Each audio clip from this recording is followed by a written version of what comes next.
So good morning.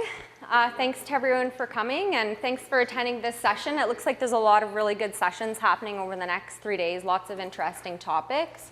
Today I was asked to talk about solid waste and public health and our role within the environmental public health program of Health Canada. So I'll talk a bit about our programming, and then once I kind of introduce that, I'm going to go around the room and maybe just quickly get your name and where you're from, if you're from an organization or a community, just so I have a good idea of the experience in the room. I know I already see some familiar faces that probably have a lot of experience with environmental contaminants. And then what we'll do is take sort of a bird's eye view look at how our program would work with the community and the other stakeholders in the event that you were either upgrading or building a new facility, and then how we can help you now and what we can do now, viable, easy solutions that we can do to prevent public health risks associated with solid waste. So here we go. Everyone is definitely aware that conditions in your environment, whether they're human, man-made, or natural, can affect your ability to achieve and maintain good health. So what our program does is we actually try to prevent or identify these risks that could impact the health of the community residents as a whole. We also recommend corrective action to reduce these risks. So our recommendations would go directly to chiefs and councils, and in support of Health Canada's mission to help the people of Canada improve their health, our program provides services to communities south of 60. So the role of an environmental health officer, again, to provide advice, guidance, education, inspections to communities and leaderships to help them manage risks. We will gather data with the communities to analyze what steps can be taken to promote public health. Within Canada, some of the programming has been transferred to the communities or transferred to tribal councils. So you will see that EHOs maybe, like me, are employed by the FNIB program, or they can be employed with tribal councils, or the community could actually have their own environmental health officer. I think Akwesasne has one right now. So we do work in First Nation communities only, and we have a certificate in public health inspection. So sort of how we're broken up in our region of Ontario, our province of Ontario. I'm on the Thunder Bay West team. So you can see we have just shy of 20 EHOs, and we service all communities within the province of Ontario, First Nation communities. So a large area and a large number of communities and population. So I think this map just shows our communities located through Ontario. We have the split. Thunder Bay zone, since this map was created, has again been split in half to meet the needs of the communities. We just were struggling, didn't find the way that it was being delivered was working, so that seems to have helped quite a bit. A lot of questions we get are about our authority. So what authority do I have in a community? None. None at all. So if I go into community and they say, I don't need your services today, Amy, we don't need you to inspect anything, thanks for coming, we'll see you next time. It's a really interesting relationship with communities, and I love it because I came from I used to work in a health unit where I had legislative authority, I had a badge, I was able to write orders under the provincial legislation, the Health Protection and Promotion Act. I was not everybody's friend. People do not want to see you when you have authority often. So when I moved to FNIB, it was so great to work in a different environment where it was more education based and working with the communities and trying to meet their needs. So community will help our program delivery by saying, look, this area is the priority right now. So we're going to focus your programs or your inspections or those sorts of things in this specific area. So for the communities, I think that's great to have that ability. So we don't have authority, and basically we are providing recommendations. We have a national framework, and I believe it's available online if you're interested. You could Google it. Essentially, it breaks down our programming, what our roles are, what ANSI's roles are, Environment Canada, the communities, that sort of thing. And this is our 8 core programs that we're required to deliver. So if you want, I can hand it out. You can have a quick peek through there if you're interested. So even though we don't have authority, obviously we have a duty of care when activities are undertaken.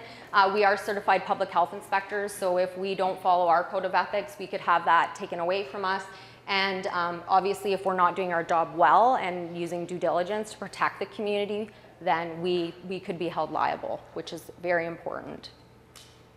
So our 8 core programs, again, are delivered depending on the community needs. So they will help us develop the work plan at the beginning of the year and identify the areas where they want more education or training or that sort of thing. So the core programs, I think, is everyone familiar with our program? Have you heard of us? A few of you? Anyone never heard of an EHO? Environmental Health Officer in a community? A lot of people just know us as the water guy or the water girl. That's common because our water programming is so significant. It probably takes up 70% of our time. So I'd be known as the water girl, and that's great. I mean, they know we're there. They know that we're monitoring the community drinking water, but there are other programming that we're involved in. Another one is food safety. So we will conduct investigations if there's foodborne illnesses. We'll inspect any food preparation facilities within the community. And again, this is all at the discretion of chief and council, so if they don't want us to inspect, we won't. More often than not, the community wants us to come in and inspect everything because obviously they want to identify things that could harm people in the community. Health and housing is another prominent program. We do housing inspections from a public health standpoint, so we'll often work with the tribal councils. Their building inspectors will look at the actual infrastructure, the way the building is built, does it meet building code, and we'll look at more of the health issues such as mold or obvious hazards, pest control, if there's sewage system problems, those sorts of things. Wastewater is another area that we work with, so we work with the communities when they're doing on-site sewage systems. We work with the operators of the large community-based systems. So solid waste, which we're here to talk about today. Facilities inspections, essentially any facility in a community can be inspected at the request of the chief and council. Communicable disease control, so I kind of alluded to us doing food safety investigations. Another area of communicable disease control will fall into drinking water programming, right? Because if we have an E. coli in a community, we're going to have bells and whistles because it's a reportable disease, and we're going to say, where did this case of E. coli come from? Is it the only one we have, or do we have a problem? Do we have multiple people in the community? Is it water-based? Is it food-based? Or was it just a person-to-person transmission? Another area of communicable disease control, which we'll talk a little bit about today, is West Nile virus programming. So something that we'll talk about later is tire disposal and how inadequately disposed of tires can increase the risk of West Nile virus around your community. And the last group is emergency preparedness and response. So we will work with communities, work with stakeholders to develop emergency response plans and training. We'll participate in exercises, again, at the request of the communities. So solid waste disposal, again, I'm going to kind of look at it from the bird's eye view because we have such a variety of communities with different challenges and success stories. We have communities that maybe are in the process of new facilities or upgrading, or maybe a community is just dealing with the landfill that they have today, and they're looking at things that they can do practically to help reduce waste. So solid waste essentially is garbage, and I think everybody's aware it can cause a health hazard in one way or another if it's not managed properly. I talked a bit about the example of tires, appliances, furniture, abandoned cars. All of these things may pose health and safety risks if they're not properly managed and disposed of.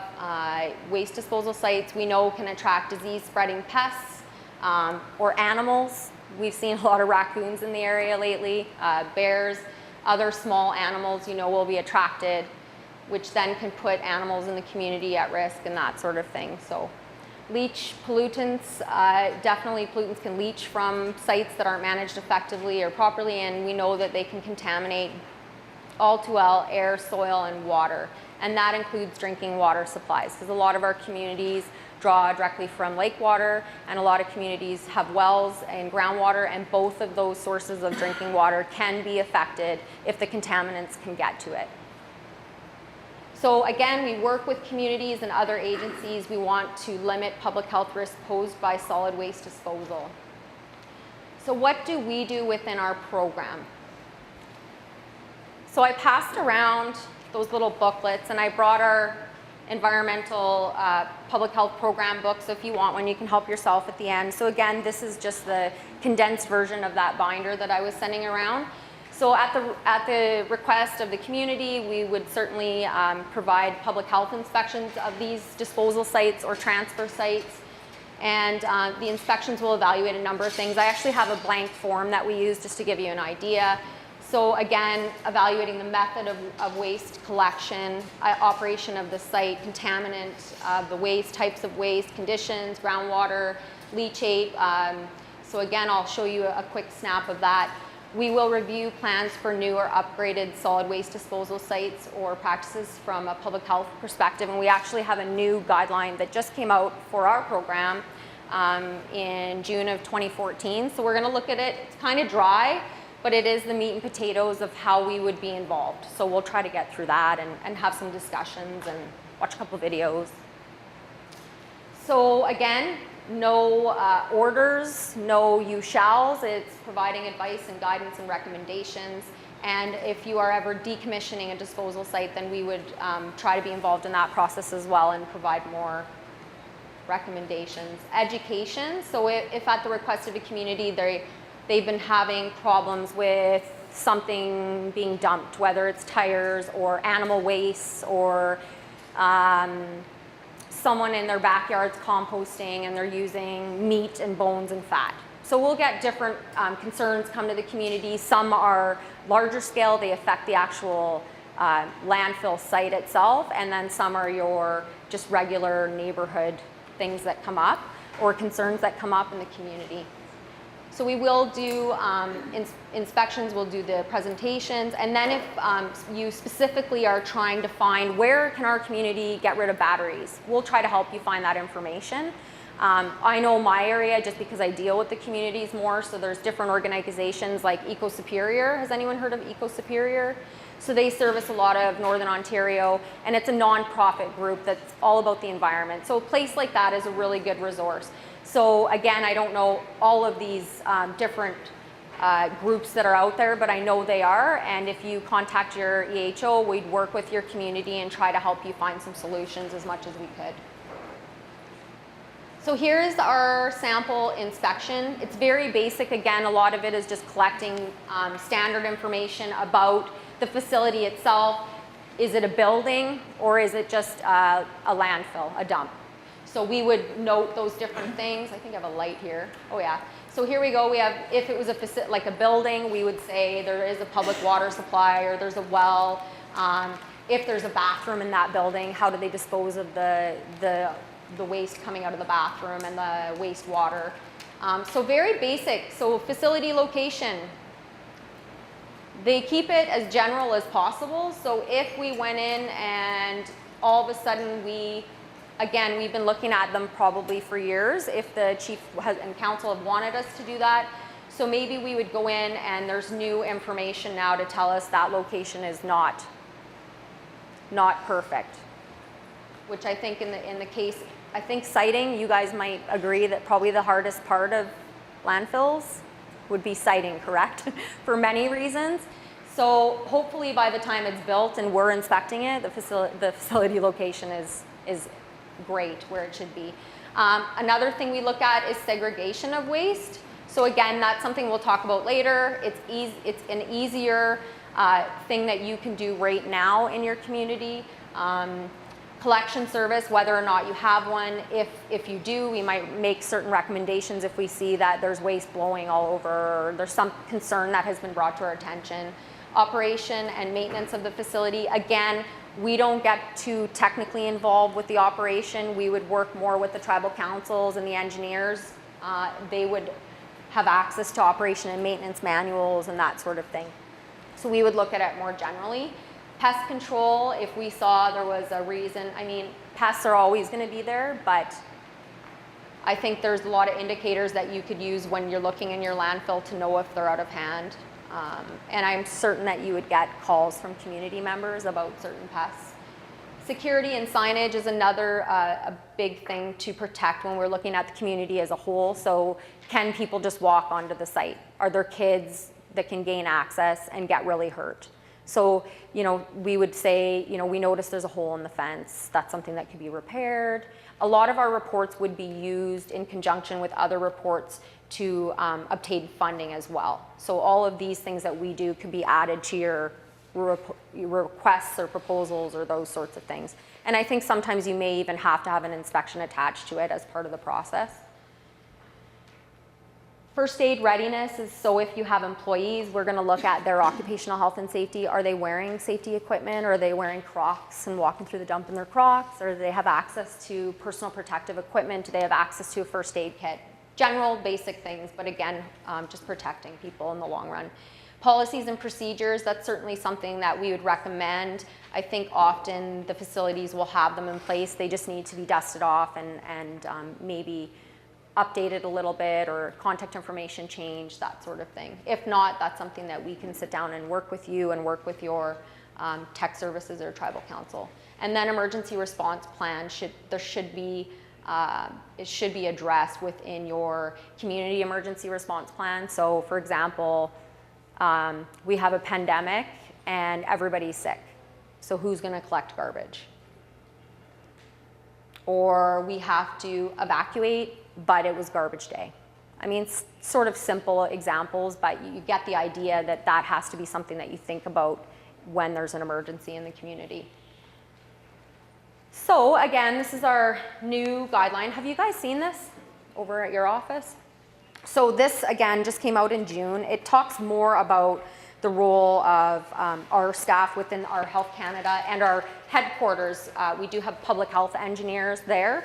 So when we look at this, it was developed by our division, our headquarters, and this helps guide us through what our roles and responsibilities are. So it's step by step for project reviewers when looking at solid waste projects, and we describe the high-level review, provide an overline of the review process, and define how the Health Canada reviewers should use this guideline. So roles and responsibilities.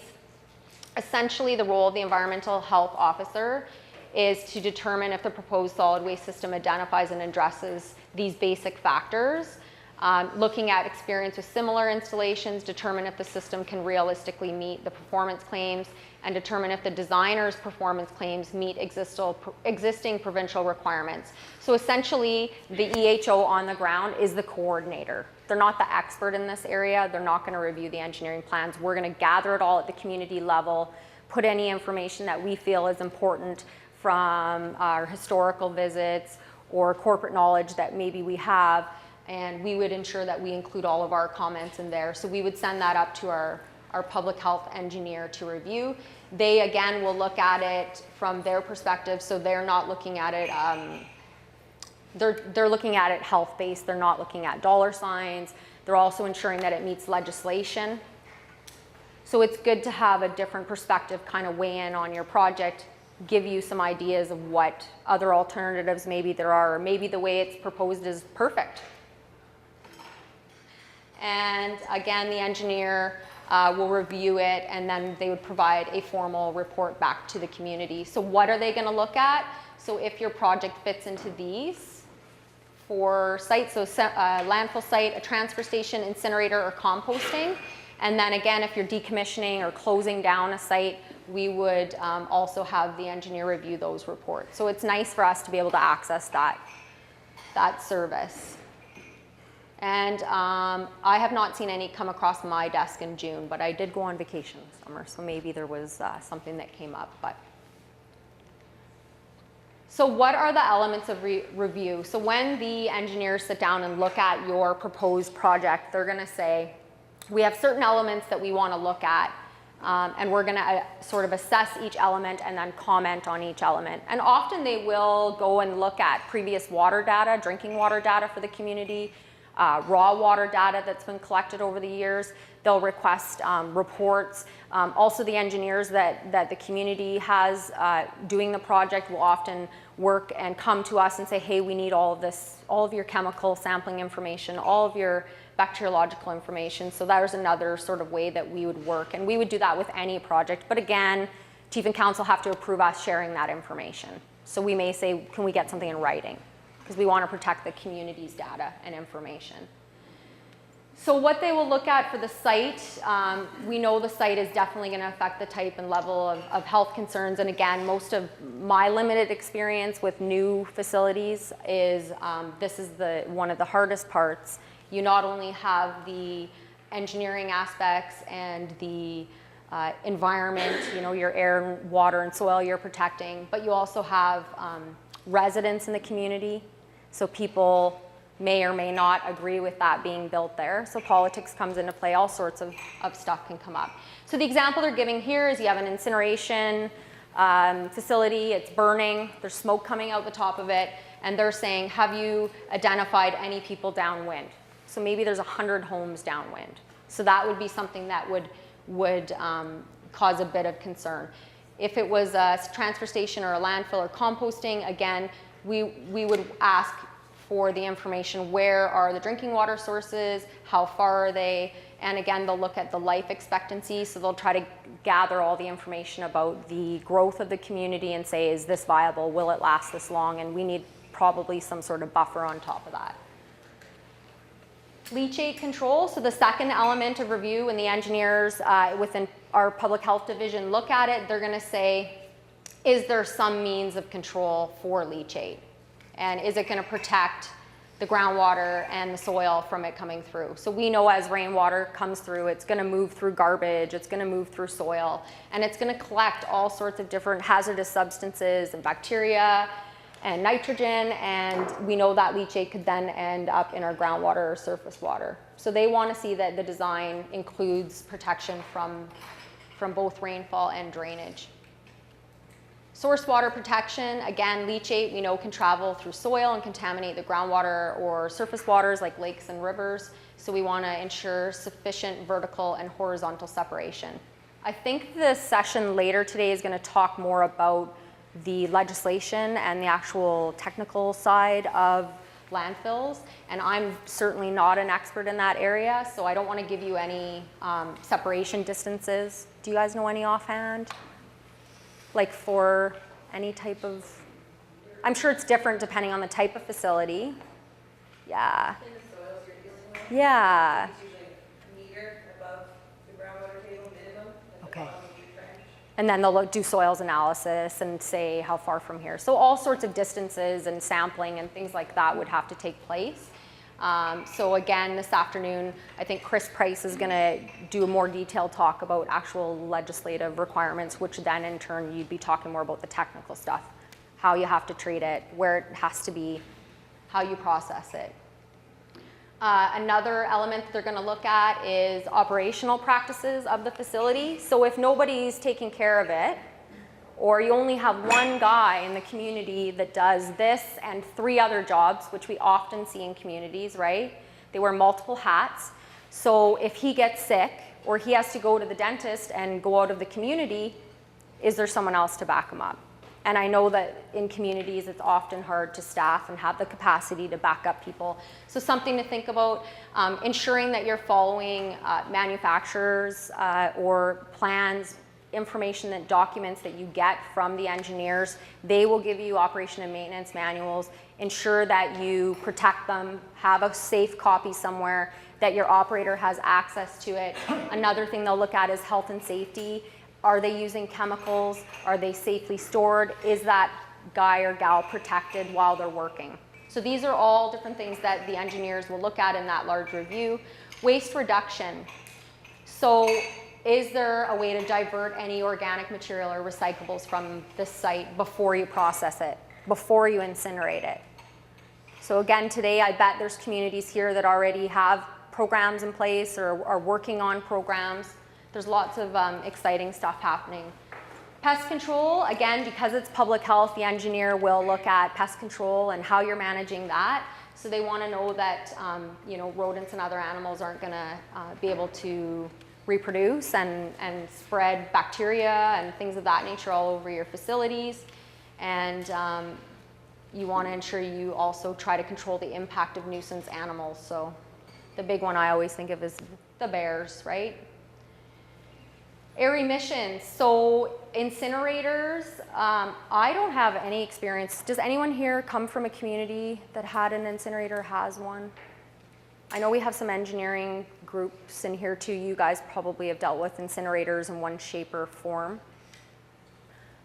So we do see, I think, generally there's more and more of them coming. Whether in Northern Ontario, I'm not sure if that's something that communities are looking at as an option, but there's all sorts of different aspects to consider because now you have the waste, the byproducts of the combustion, your dioxins and furans, heavy metal and other substances. And so it definitely has a lot more to look at as far as emissions control. Residue management, so when you burn, you end up with the ash, what's left. So how are you going to deal with that? And are you going to do it in a manner that's safe? That will still contain some form of contaminants. If it burns properly, you hope that it's as efficient as possible. But I think you'll never have a zero contaminant level. And security measures, again, we talked about ensuring the site is preventing unauthorized access. I know some communities even experience dumping from, they don't know, right? People just come in, they see a road, they come in and they dump because they don't want to pay the fees at the municipal landfills. So communities are faced with cleaning up dump from garbage from other communities. So again, trying to secure it, prevent access. Some have cameras, signage, there's all sorts of things that you can do to bump that up. And then again, hazardous waste management. We'll talk a bit about what is hazardous waste and options that you have for that. You don't want to see them landfilled alongside food waste or things of that nature. If you can get them out and disposed of properly and safely, it's less that the community has to deal with. And it's not stored in your ground, it's gone, and it's hopefully processed safely. And then again, if you're decommissioning, they'll look at it and say, okay, even though you're not using it anymore, there's still a potential, especially as time goes on, for those contaminants to get into your groundwater or your surface water sources. So we got through all the technical sort of aspects. Ensure that your name or your email is on the sign-in at the beginning, because I'm going to email everyone the references and documents. I'm starting waste reduction today. So I didn't make copies of everything, so I will email everything out to you, and then you have my contact information, and if you need to get a hold of a certain EHO or community, I'll help you find that person. So don't be shy to contact any of our offices. So the waste stream, what is it? We know that it can be hazardous or non-hazardous, and especially in communities, you're probably sometimes dealing with commercial waste because you maybe have building activities going on in the community. You may have a health center, which would be more institutional. Maybe there's some hazardous waste, biomedical waste that has to be dealt with. So there, a lot of the times we think of solid waste as just garbage, things you're throwing in the garbage, but there could be a lot more potential contaminants in there. Used packaging, food scraps, computers, newspapers, all of these are considered residential waste. So we know that solid waste at a municipal level or a community level can be disposed of in landfills or incinerators, or we can divert them. So we can divert them through one would be reduction, like I did today. I didn't make 100 copies of everything. Or we can look at recycling or composting. So waste diversion can actually reduce the demand for energy and new resources. So I think we all are familiar with the 3 R's, and we know that often products, when recycled, will A, reduce your pollution of the environment, so reduce your greenhouse gases, but you're also utilizing less energy. So that is debatable. I know a lot of people say recycling uses more energy and it's not effective, and if you're up north, but I think if you look at your actual thing that you want to recycle, you have to almost, for your community, okay, say, where are we? And is this viable? Is it worth it? That sort of thing. So all of this information that I got was from Stats Canada. So this was updated in 2012. It's really a great document, lots of information about human activity in the environment. So again, that'll be one of the links that I send you. If you're interested, you can visit. I like the statistics, so it's kind of nice to have a bit of an idea how much I'm generating, how much a household or a community is generating. So this was in, again, the Stats Canada information. So from 2002 to 2008, we did see an increase slightly, which I guess is kind of unfortunate because you'd think that we would slowly see that amount decreasing. But we did see an increase. But during the same time, we did see diversion increased. So even though they're diverting a lot of the stuff out of the waste stream, we still had an increasing amount of garbage that we were creating. Now, do I know why? No. Consumerism, all of these reasons. Maybe there's more building, maybe there's more activity, maybe there's more, there's so many things I think that could affect this. But I thought that was interesting, that even though more waste was being taken out of the garbage and being recycled or composted, we still created more. So this is per capita for Canada and the provinces. So Ontario, we're kind of in the middle. We have interesting spike in Newfoundland. Can anyone guess why? This is my guess, but anyone else's guess why? Maybe just access, I would guess, because they're an island. Maybe it's not viable for them to ship everything off to be recycled. It's just not, it costs them more money than they're able to put out. So pretty significant amounts, kilograms of residential waste. Ontario, we're around the 300 mark. So big picture, 25,800,000 tons of solid waste was sent for disposal in 2008. And the per capita that they gave per person was 777. So again, we're seeing an increase from 2000 to 2008. Significant though, 25 million tons of garbage. We are aware landfills are the primary means of disposal for waste in Canada, and the main concerns are your leachate and your gas. As the liquid moves through, we know that a variety of toxic and polluting components or chemicals in large amounts or very even trace amounts can form the leachate, which will potentially contaminate ground and surface water. So sanitary landfills do control this waste, and they use liners and leachate collection and treatment to prevent. So the more engineered your landfill is, then odds are these processes have been built in. I would suspect a lot of communities aren't here yet. Do we have a lot of dumps in the community? They're not engineered, there's no liners, it's just a pit, fill, yeah. So this is where they're heading. This is the movement, obviously, is to contain and protect contamination. Keep that from getting into your drinking water. So gas is a component that is a concern when we talk about the environment and people. So it is formed as an organic material, and we know it decomposes in the landfills. So mainly methane, and I think we've seen TV where they have the pipes coming out of a landfill and they're burning like a constant flame. So that's what they're burning, is the methane gas. Unfortunately, it's way more potent than carbon dioxide and definitely contributes to global warming. It also includes carbon dioxide, small amounts of nitrogen and oxygen, and other gases. So why is it concerning? Not only is it smell bad, but we could have fires, explosions, and vegetation damage.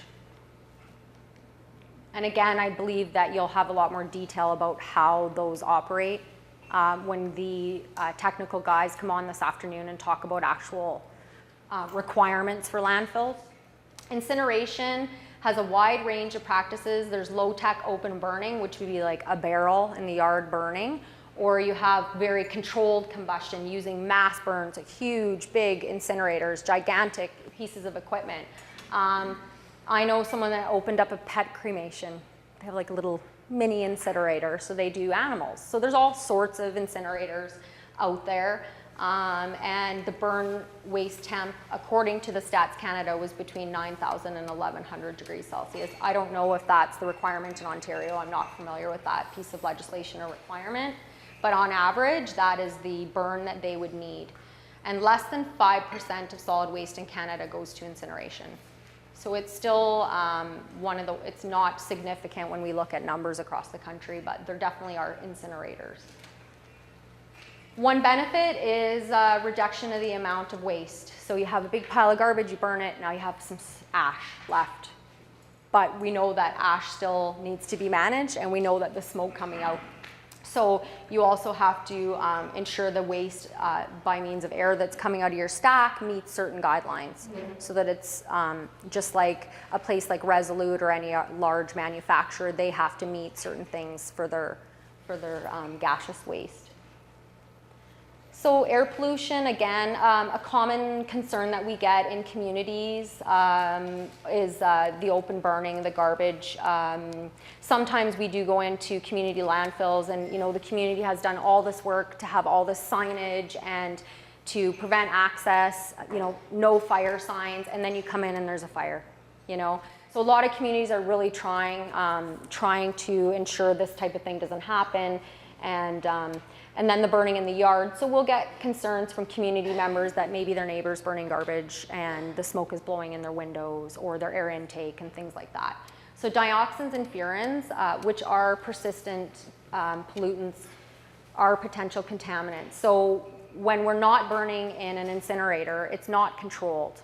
There's no temperature control, there's no means to ensure that those are burned to the right temperature to reduce the chemicals to the safest amount. So when you burn garbage, this is, it's probably the worst case scenario, especially if you're standing there beside it.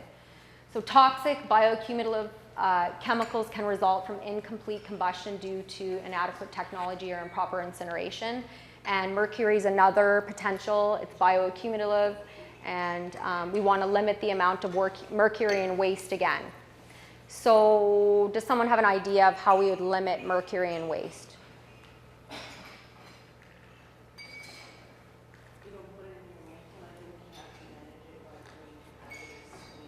Perfect. So you want to ensure anything with mercury goes to hazardous waste. So how many have old thermometers at home with the little bulbs? How many of you played with mercury as kids? Probably a lot of us in this room. So something like that, an old thermometer, and we found them in communities kicking around in closets and health centers and things like that. So if we can, we take them back to our office, and because we all have transportation of dangerous goods training too. So if we can, bring it in and bring it somewhere like a municipal dump in the city, we will, just so that you don't have to deal with that. Now, can we take on every hazardous waste in a community for people? No. Like, we'll do what we can. We'll do the research, try and work with you. And the other thing, we do take out right now our sharps. We help the nursing program, so we will take the full boxes of sharps, bring them to our office, and then we have an incineration company pick them up. They drive them to Winnipeg and incinerate. So we do work with the community there for that type of waste right now. And I think the more, most communities just have the health centers that do public health, but when you're in larger communities, you actually have a facility that might do more procedures and things. So you would have more biomedical waste than a facility that just did immunizations, for example. Like if you're actually doing procedures on women and men and doing more in-depth healthcare type thing, you'd have different waste, clearly. Now, backyard burning, so the one I did, I have a copy of this one up here. This is a really good one that was recently done by, I think it's Environment Canada, yeah. So something kind of interesting, and I've learned quite a bit over the last few years working on other projects with dioxins and furans. The most interesting thing is that when you're burning, the chemicals actually will come down and deposit in plants. So if you have an open barrel and you're burning garbage and you have a garden, it's all going to smoke up. We know it's not burning at the right temperature. We know the chemicals aren't all going to be gone. And then what happens is you have the fallout from the smoke. So this could land on a garden. It could land on medicinal plants. It could land on blueberries. It could land on anything like that. And then what happens is that the animals feed on the vegetation, and then we feed on the animals. So those chemicals accumulate and get greater and greater and greater as it goes up the food chain. So they actually say that 90% of our intake of dioxins and furans are from eating, from our diet. And that's not because you're just finding the chemical, it's because it's there already. So quite scary. Open burning, short-term effects can cause headaches, nausea, and rashes. And then you can have severe long-term effects if you are exposed to dioxins or furans, which are can be are carcinogenic, pardon me. Arsenic, mercury, PCBs, lead, carbon monoxide, nitrogen, sulfur, hydrochloric acid. So a lot of municipal communities have actually developed bylaws or banned burning. Do any communities have bylaws for banning of burning garbage? I'm just curious. So again, that might be something, if it's a problem in your community, you feel that maybe the chief and council want to address it, that would be a more formal way. There's different ways that the community can deal with those concerns. So I thought that was really quite interesting. So again, remembering that what goes up comes down, whether it's your soil or your vegetation or your water, and eventually through the fish and the animals, we do consume it.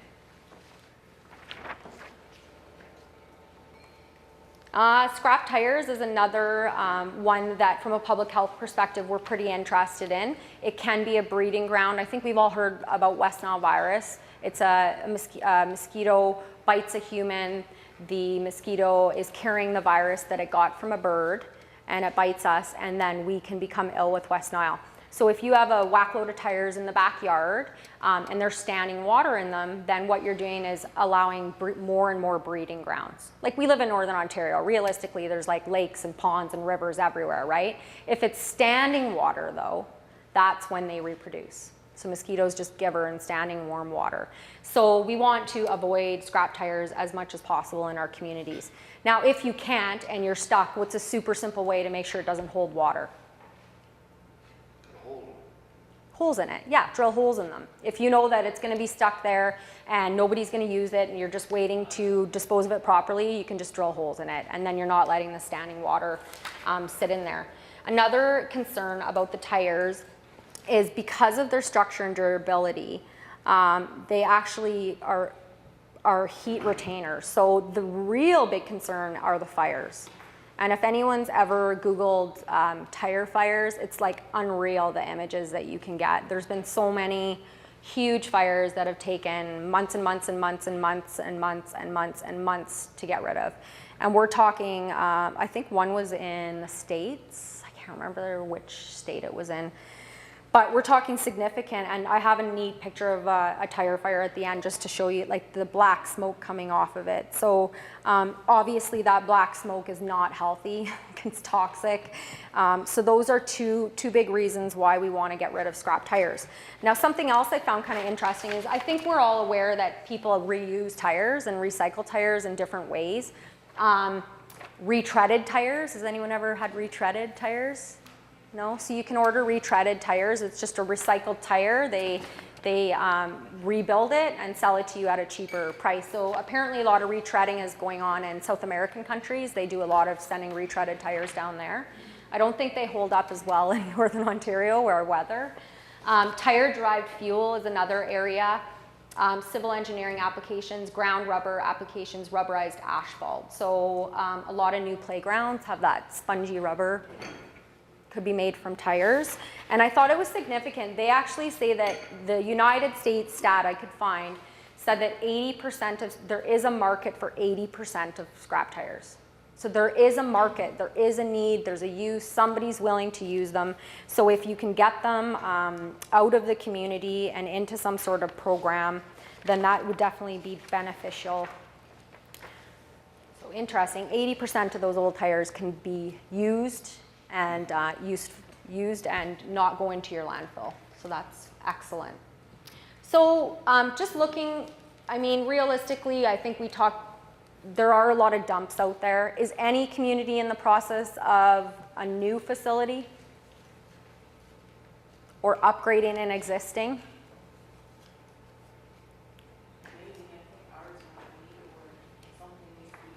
Okay, but you're not like in the point of hiring anyone to come in and like engineers or anything like that. So as far as I'm aware, again, in my area, I just have the 40 communities.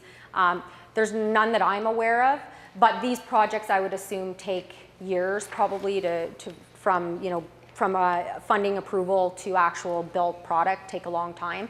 And realistically, we know that in a month we're not going to have a new waste management facility. So how are we going to deal with it right now? And what can you do in the community today, tomorrow, next month to reduce the amount of waste that you have and what you have left less full of contaminants, basically. So there are a lot of successes, programs happening all over the country. Within Ontario, communities are running recycling programs, hazardous waste. We see a lot of partnerships with corporations, other First Nations, other municipal communities, which again, when we're dealing with low resources, not a lot of money, and you know, wanting to make sure our staff are trained and have access to the right equipment and the right training. So this, I think, has been has helped a lot of communities. And then looking at again, effective prevention and recycling programs. So the challenges, have I missed any? I tried to think where, I mean, funding probably is one of our big ones. Remoteness, so the geographic location of the community. Communities have priorities. You know, you have a lot of needs, but not a lot of resources and people and time. So you have to, we understand communities have to prioritize certain things at certain times. Jurisdiction, I know there's some old MOEs, landfills. I don't really know much about that, but I know some communities have taken over, or leasing. I'm not sure how it works. So we do see some confusion about who does what, who's responsible for what. Again, staffing and capacity. Often your waste guy has 5 other hats in the community, and he's overwhelmed and doing the best he has at this 8-hour day.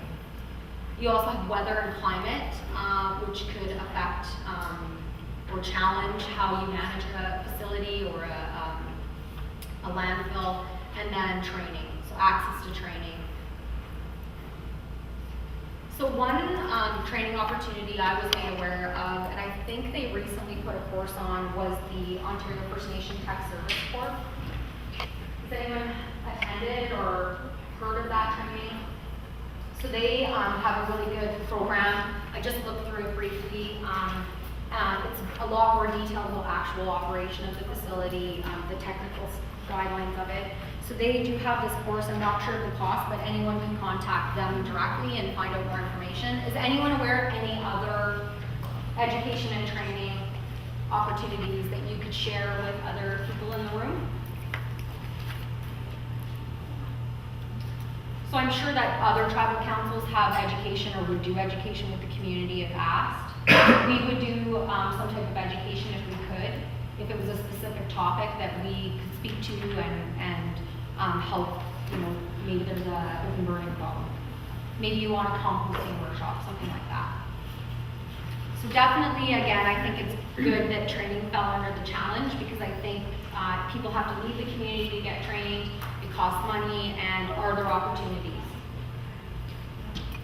So we talked a bit about resources. Where can you get help? I spent some time looking around online. There's all sorts of exciting initiatives.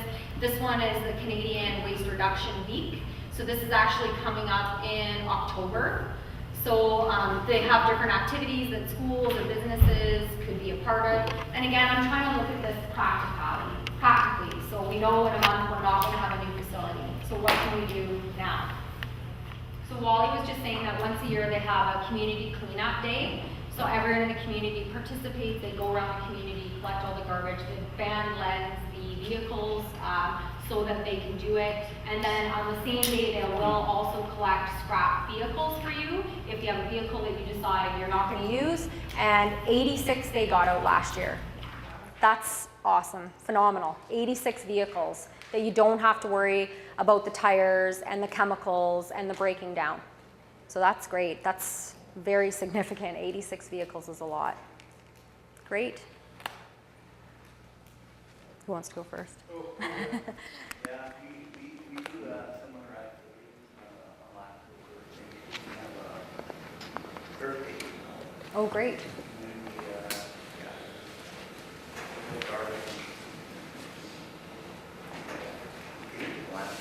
That's great. Another thing we do is, well, I try to do is I contact scrappers,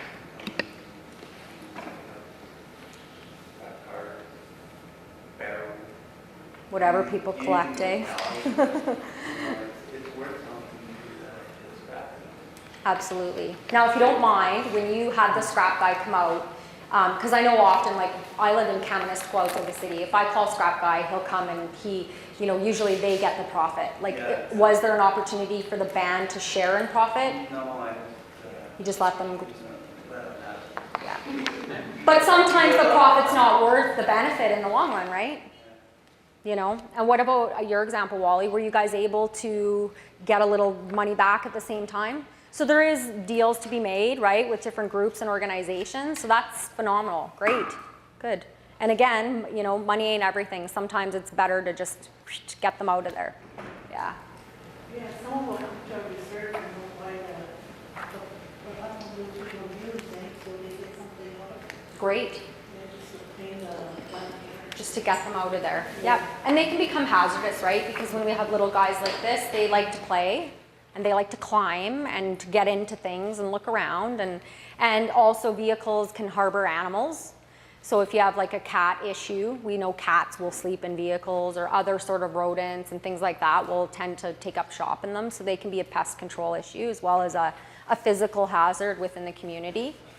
Any other examples? Travis, were you gonna? Well, I don't know how you're doing for time, but can you go back to your slide on successes, challenges? Yes.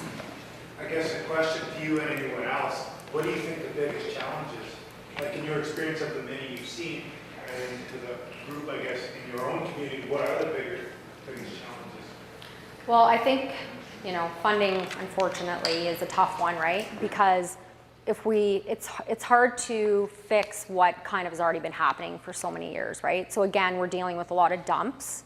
I haven't seen too many approvals or things go across my desk of new facilities. So I think with that being put aside, because I can't fix that, we can't fix that today. But I think is capacity in the community. So maybe not having, I don't know what their staffing levels are, education, buy-in of the community members. So if I do this, what are the benefits? So I think maybe my program can get out there more and help to sort of boost that in a community that wants more education to come in. I think that's the toughest, yeah. I think is the capacity of the community. Are they trained? Do they have enough staff? Do they have the funding? You know, can we upgrade? Can we build a new facility? Yeah. And then I guess now, with what we're dealing with now is, are we going to find problems from sites that have been there forever? So, you know, in my next however many years of my career, you know, are we going to see, you and I and us, are we going to see, because we work together on these sites, are we going to see more of them coming up? I don't know, where the contamination has gone too far, you know. Another challenge I think is for events and reserves is we have reserves for small and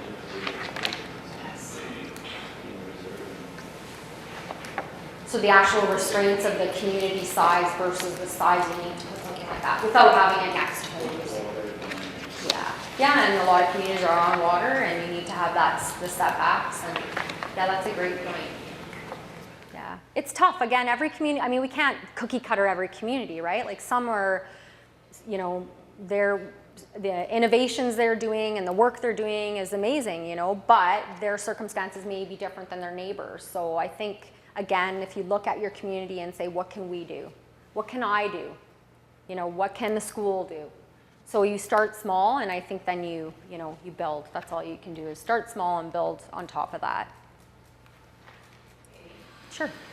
Just one note, and put in a plug for my colleague's presentation. At the end of the day tomorrow, the Land and Economic Development Services Program, one of the priorities of that program is solid waste and pollution prevention. It's not a program where you can access funding to develop a new landfill, but a lot of the things Amy's talking about, like capacity building,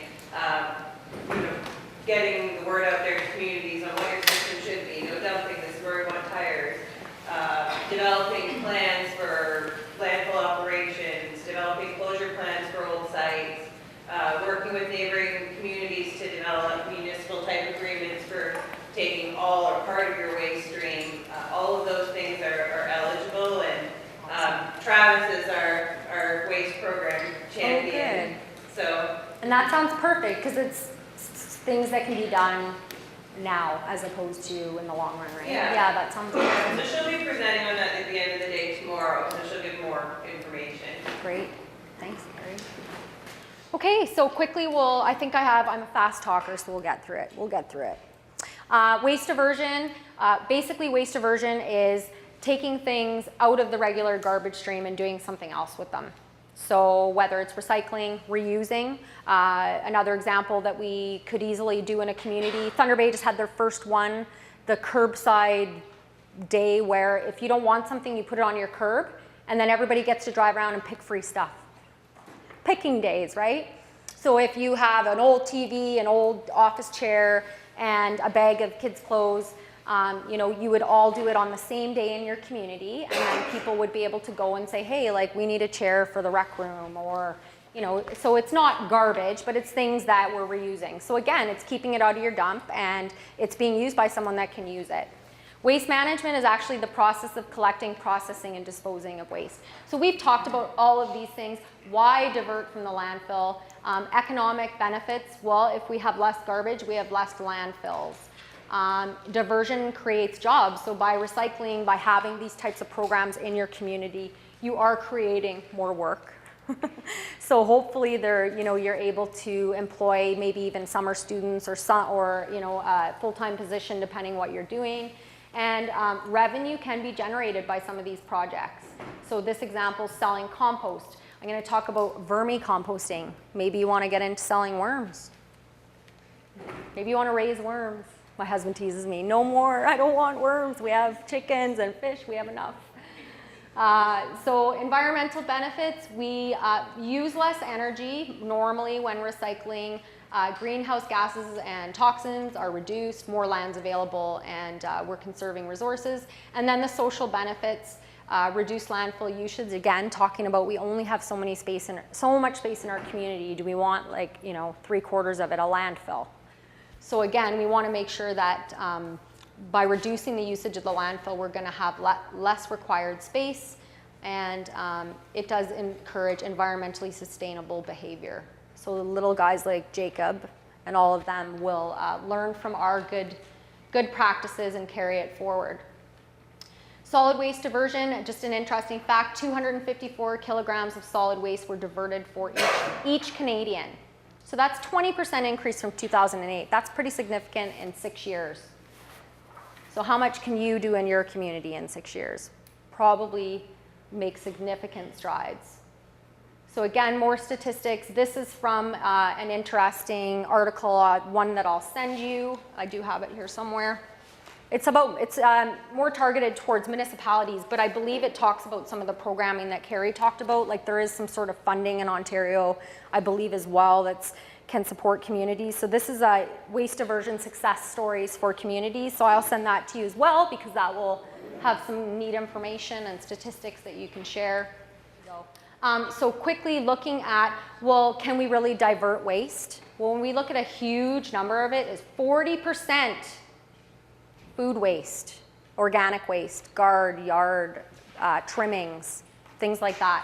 That's significant. Every garbage bag, 40% of it could be put somewhere else and not put in the garbage. 10% bulky. I don't know what they mean by bulky. A bulky good, a TV maybe, a chair. Other materials, we'll put everything else under there. And then 40% recyclable. So again, maybe recycling is not viable for everything in your community. Maybe pop cans are the only thing that's viable, but those are things that you could research and decide and say, how much is it going to cost to do this versus the benefit, right? And kind of work there. So I thought that was really significant. 80% of your garbage bag could be reduced. A lot of municipalities are putting bag limits. How many bags of garbage can you have? So communities could look at that as a control measure as well. So what is recycling? I think we're all familiar. Basically, material like glass, metal, paper are diverted and made into new products. Composting is a process in which organic material is broken down, and essentially you end up after a nice microorganism bath of goodness, and they eat and reproduce, and they end up with this beautiful product called composting, and it can be used for landscaping, gardening, or other purposes. So, you know, you could actually compost your waste, turn it into a product that you can then sell to your neighbors. So that's great. So I have a couple little videos on composting. They're only like 3 minutes or something, so we'll.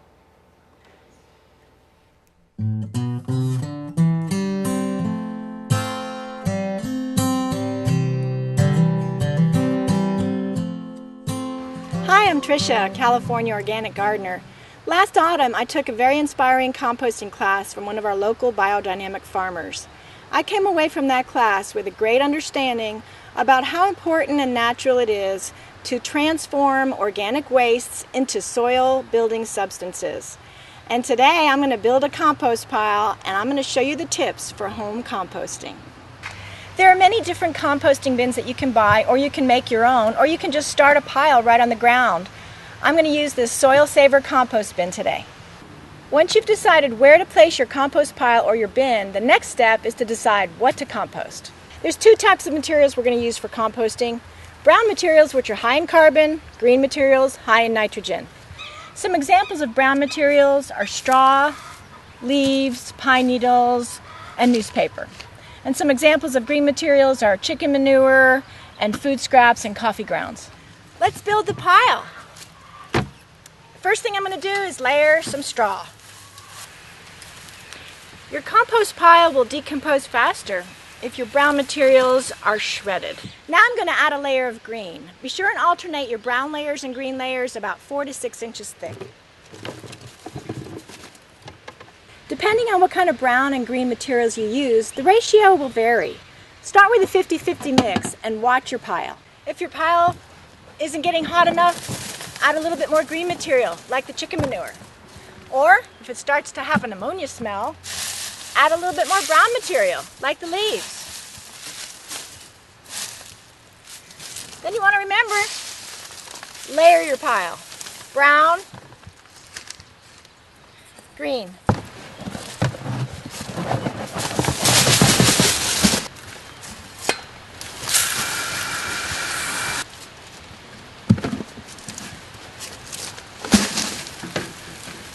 Mixture and water in between layers. You want your compost pile to be moist like a damp sponge so that it decomposes quickly. I've given you some ideas on things that you can use for your compost pile. Now I'm going to tell you some things that you shouldn't use. Manure is okay, but no meat or dairy scraps. No dog or cat poop. No human poop either. Your compost will decompose faster if you stir it or aerate it. If you have a tumbling compost bin, this part is much easier. You should turn your compost pile at least once a week. A well-aerated pile will turn out finished compost in a couple of months, where an unturned pile can take as long as a year. Today I'm using a compost aerator. To speed up the composting process, you can take some inoculant and add it to water and spray it on your compost pile. This inoculant contains specifically cultured bacteria, enzymes, and fungus. Your compost pile has to get hot, and a great tool to measure the temperature is this compost thermometer. A good batch of compost should warm up to 120 to 160 degrees over time, killing most seeds but preserving the beneficial microbial life. Once it cools off again, it's ready for the garden. Well, I hope that my very basic tips on how to build a compost pile helped. But if you want more information, I recommend this book, The Rodale Book of Composting. Easy methods for all gardeners. Imagine if we all composted. We could reduce our landfill waste up to 30%, and we'd all have healthier gardens. So, compost and grow organic for life.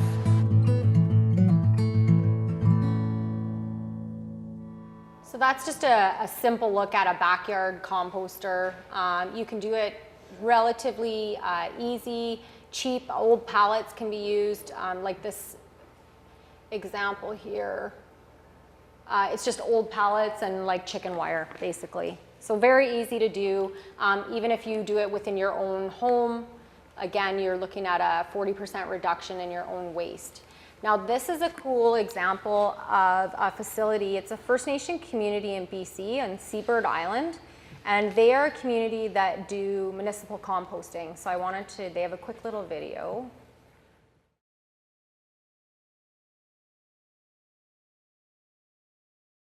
Well, as the District of Mission puts it, anything that rots.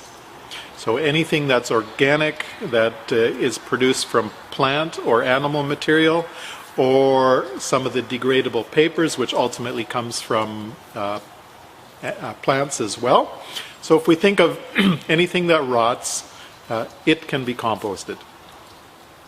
Well, this facility is special in a number of ways. One, it is designed to respect the climate here, which is a very high rainfall climate, and all the composting material is protected from the rainfall, which means that we can maintain the ideal composting moisture contents, and we can manage the process, the aeration, and the temperature better as well.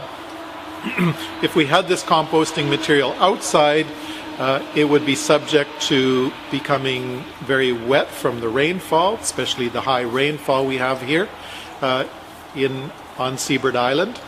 The moisture content would increase, and the potential odor from this composting material would increase as well.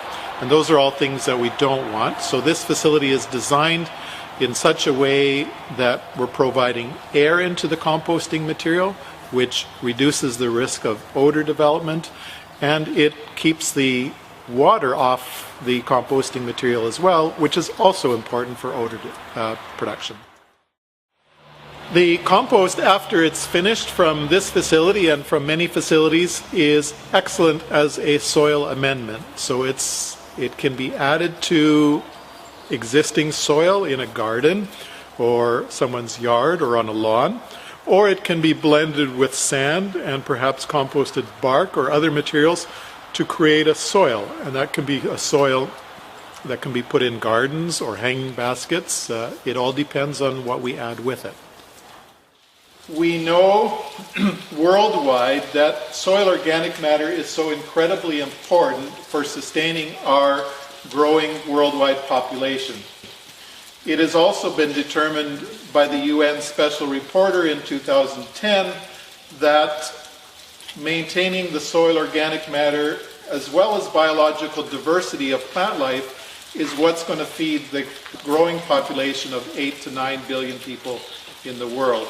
So bringing that back to Seabird Island, it means Seabird Island understands the importance of the healthy soil, maintaining good organic matter status, so that the peoples of this community and the surrounding communities can benefit from excellent potential agricultural production today and going on into the future. So that was a good news story. So this community has a municipal size. It doesn't seem very high tech, right? It seems more like cement walls and floors, and they have to keep it a certain temperature and moisture, and they're using that as a source of income. So I thought that was a neat one. So we're almost out of time, and I'm almost done. I do have a vermicomposting video. It's only about 2 minutes, because I think the rest of my slides are mainly just kind of pictures. So just other resources, like again, Google, you can find a lot of good resources. There's a Compost Council of Canada. I'm going to send you in my list of links the Ontario composting information. So they're the actual legislation that you would have to follow with respect to that. The final one was hazardous waste. So again, we talked about trying to set up some sort of program for collection and storage and getting it out of the community. So working with the province of Ontario, there's some contact information there I'll send you. Also finding nonprofit organizations that you could maybe partner with, having a hazardous waste collection day and getting these out of the community. And again, I think everyone's familiar, batteries, fluorescent lights, electronics or e-waste, so cell phones, computers, all of those sorts of things. Those would be an easy initiative in the community. Old e-waste, drop off in this box, and then the next time somebody heads into a municipality, you can bring it and dispose of it that way. Batteries, like I think places like Home Depot and different large companies take those for free, like not car batteries, but little batteries. So I mean, there are programs out there if you can find them. And again, just talking a little more about hazardous waste. We've gone into that a bit. This is a nice little just educational piece, which could be sort of utilized in your community. You could do up a template, and something like this could be used with the children or the community members to sort of help educate them what is toxic and where should it go in the community. Simple as that.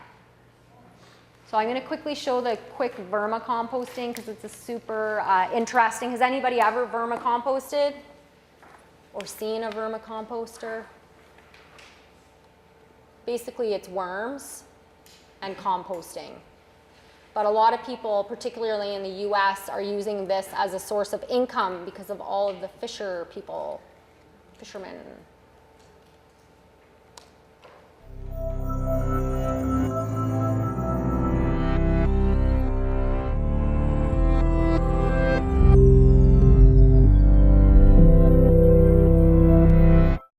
Think of all the food made in the world each year.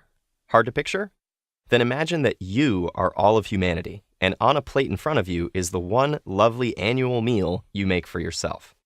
You did all sorts of work putting that meal on your table. You must be eager to consume the fruits of your labor, and the vegetables and meats and waffles of your labor too, right? Well, oddly enough, a third of that meal ends up in the trash. A third of the food we eat globally, an estimated 1.3 billion tons, ends up as waste. All the work we put into producing that food is wasted. And what's worse, it costs us. America alone spends an estimated $165 billion a year managing food waste. We're wasting food, energy, and money. Perhaps worst of all, we're wasting the chance to change, to make the system of food consumption more efficient. If you want to bring on that change, you should know about a humble yet diligent and ever so crucial ally, the worm. Worms convert organic waste and other compostable products into natural fertilizers. Up to 75% of what we put in the waste stream can become food and bedding material for vermicomposting.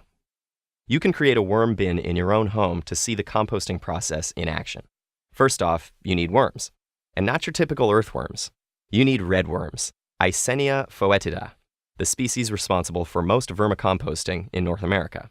These red wigglers are surface dwellers who don't burrow too deep. They're optimal feeders around room temperature, and they're well suited to converting organic waste into usable fertilizer. Now, your worms might be vermin, but they need a comfortable space to live and work. Some bedding material, either shredded paper or cardboard, some moisture, and of course, food. Namely, your leftovers, slightly decomposed table scraps. The worms break down food waste and other organic matter into castings, a fancy synonym for worm poop. Their excrement is absolutely teeming with microbes, which continue the decomposition process, making all those once wasted nutrients available again as fertilizer. The timeline for the whole process varies depending on the quantity of worms, the temperature, and how much waste is added to the bin. And there's another timeline to consider. In a healthy worm bin habitat, worm reproduction will occur when the wigglers become sexually mature, indicated by an elongation of the segments into a bulbous structure. 3-month-old wigglers can produce 2 to 3 semi-translucent yellow worm cocoons a week. You thought only moths and butterflies come out of cocoons? Well, we can't all be majestic. It takes around 11 weeks for new babies to hatch. When your bin seems to be full of living vermicelli noodles, it's time to share the bounty with your friends and start a vermicompost club. Or keep those worms to yourself and start a business. Vermicomposting isn't confined only to small worm bins. It's an emerging entrepreneurial enterprise. Large-scale facilities convert bulk organic waste and even manure into rich black castings called black gold. Its value as a soil additive is unparalleled, and it can help plants resist harmful pathogens. The lack of available land in urban environments, coupled with growing interest in smaller-scale farming, means there's a market for vermicomposting. Many communities use composting as part of zero-waste strategies, and they can sell their worm-eaten table scraps to local farms hungry for rich fertilizer. So instead of wasting money dumping wasted food in landfills, we can remake waste into an asset, putting it back into our food system to make it more sustainable. All with the help of the humble worm, the tiny organism that can help us change the way we look at food's place in our lives, and our place in the world, as long as we give the little guy a place at our table. Well, not an actual seat at the table. A bin in the shed is fine.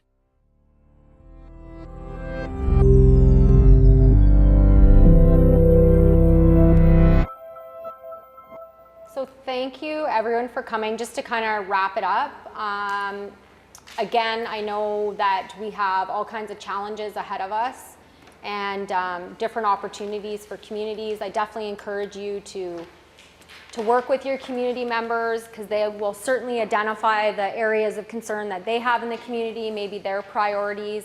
And then the more that you can have the community buy-in, the more they'll participate with your types of either waste reduction or recycling or composting programs. If anyone has questions, I will send you the link, so don't be shy. Again, I said it earlier, call any of our offices and we'll help you as much as we can. So thank you and have a great day.